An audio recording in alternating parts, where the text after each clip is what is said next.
నమః. శ్రీమాత్రే నమః. ఇది జీవన రేఖ మరియు ఇది చంద్రపర్వతము.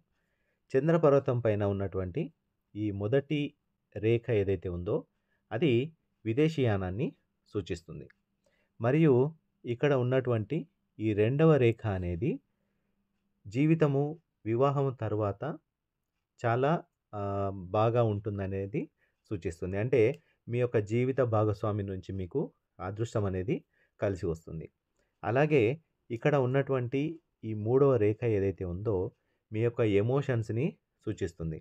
అంటే మీరు ఎంతవరకు మీ ఉద్వేగాలను, మీ యొక్క కోపాన్ని, ప్రేమను ఎంతవరకు మీరు కంట్రోల్ చేయగలుగుతారనేది ఈ యొక్క రేఖ సూచిస్తుంది. అలాగే ఇక్కడ ఉన్నటువంటి ఈ నాలుగవ రేఖ అనేది మీకు అవతలి వాళ్ళ నుంచి మీకు ఎంత హెల్ప్ అనేది కలిసొస్తుంది. మీరు అభివృద్ధి చెందడానికి వారు ఎంతవరకు మీకు తోడ్పడతారనేది ఈ యొక్క రేఖ సూచిస్తుంది.